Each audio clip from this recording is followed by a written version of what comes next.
If you are an intermediate JavaScript developer and want to be expert in JavaScript array related properties and method, this is the right video.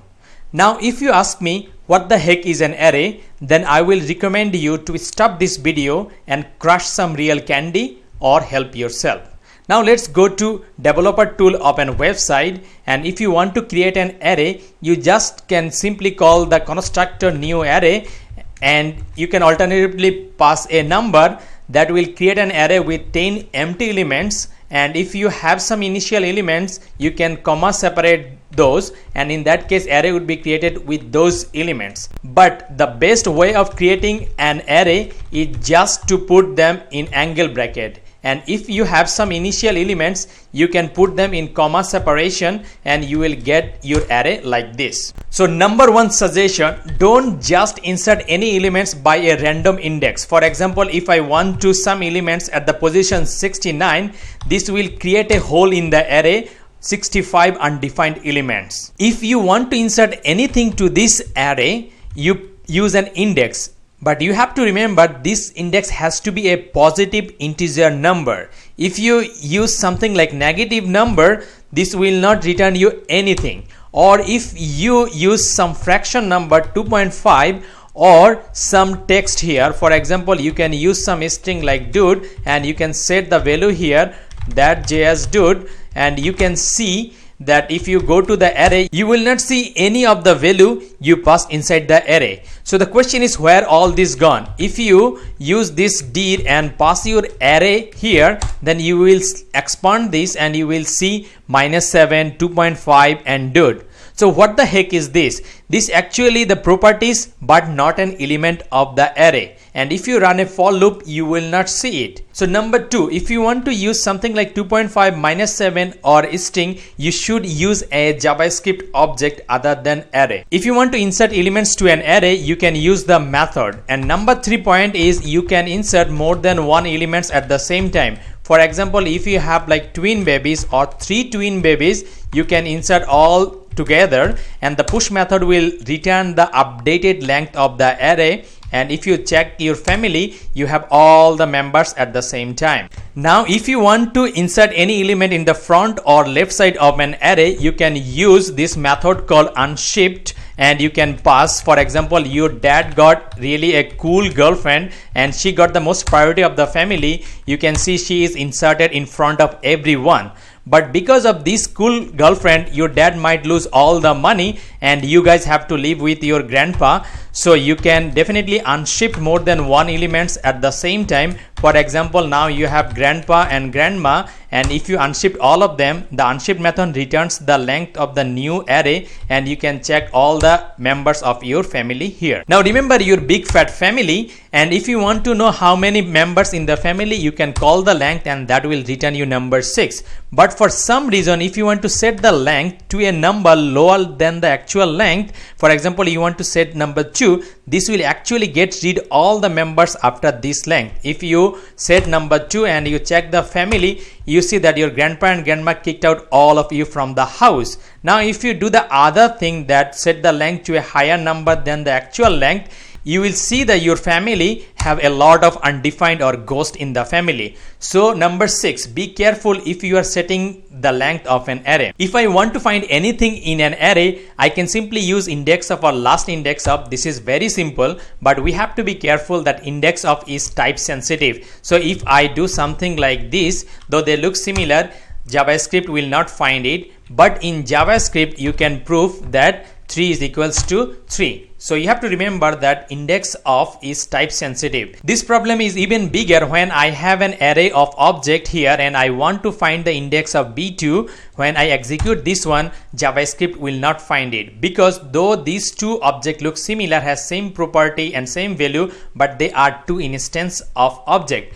To solve this problem, I actually hold this object. For example, I have one object has property A1 and I want to create another object like your object which has property B2. And now if I create an array with my object and your object and then try to find out the index of your object, then JavaScript will find the index of. So number 7, indexOf is type and instance sensitive. If you are searching for an element inside the array by using indexOf, you can actually pass one extra parameter like 4, and JavaScript will start searching for the elements to this second parameter. So it will start searching from here and then it will find here. If you execute this function, you will get the index of 3 as 6 other than 2 because JavaScript started searching from here. So number 8.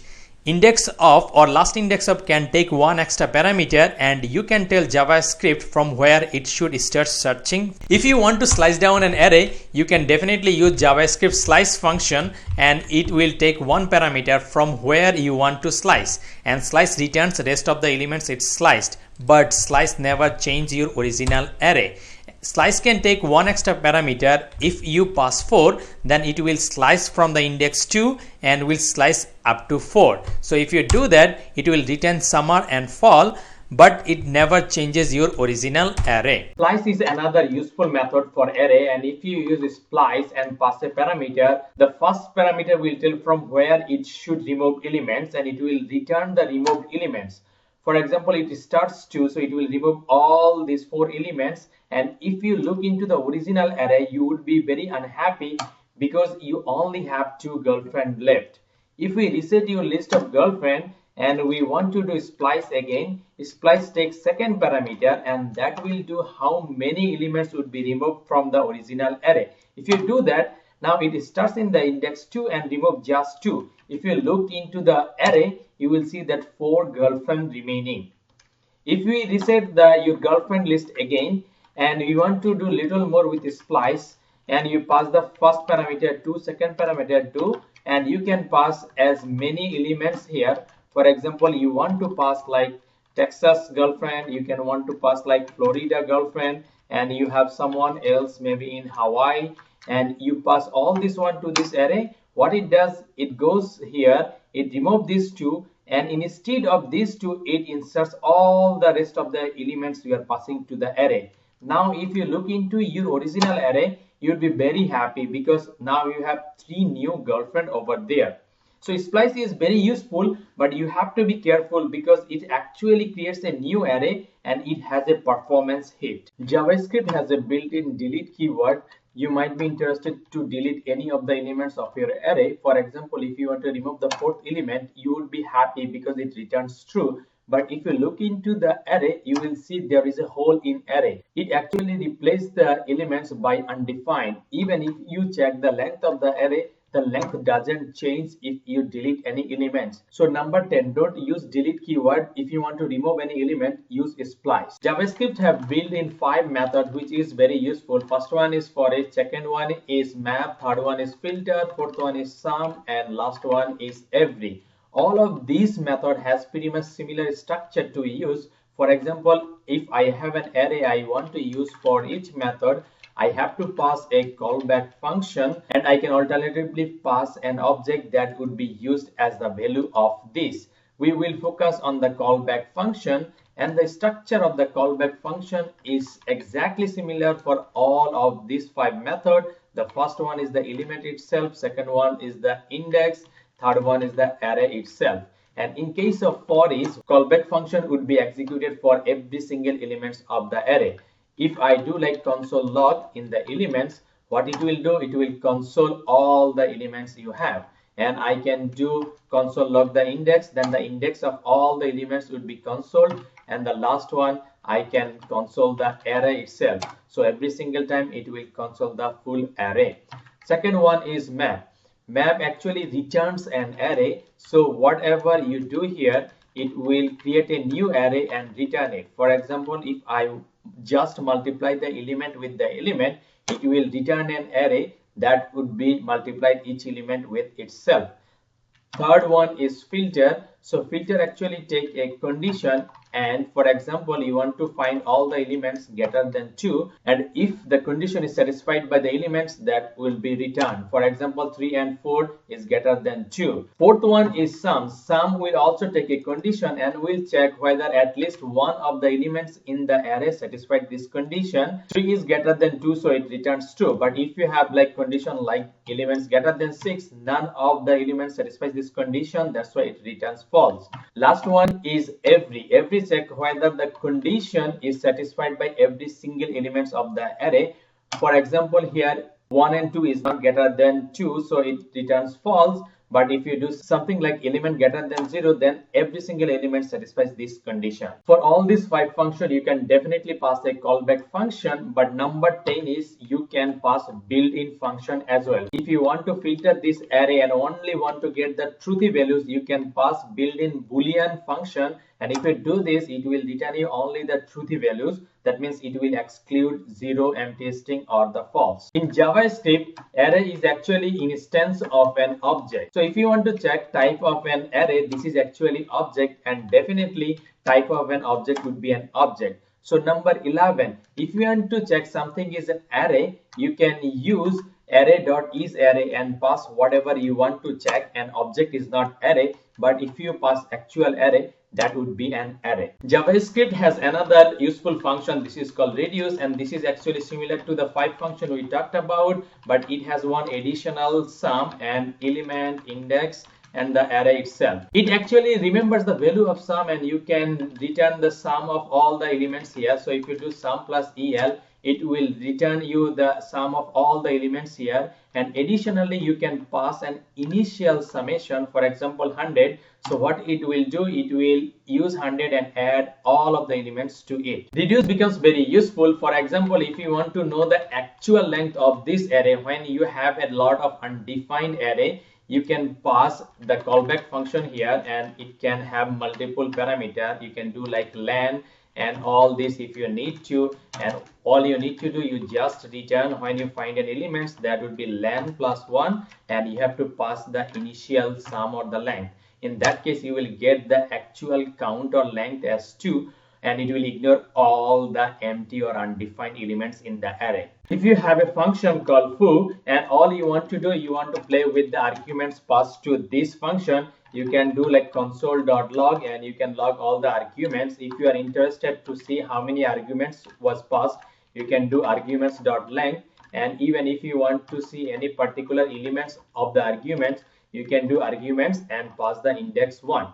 And if you call this function for with bunch of parameters, you can see that it is like an array. It has the length. You can access something by an index. So you become excited and you want to do a little more with it. So you want to push something to this argument. So you can want to push 5, or even before that, you can check whether this is an array or not. So you can do console.log, and if you remember the method is array, you can pass arguments to this method and see what it returns. Now if you call this function again, you will see that it throws an error that there is no method called push, and it's not actually an array. But if we really want to use it like an array, we can do little bit here. For example, we can declare a variable called args, and we have to call Array.prototype.slice.call, and we'll pass arguments. After that, we can actually push to this args1, and we can log it, we can check the length, or we can access any of the elements. And if we do this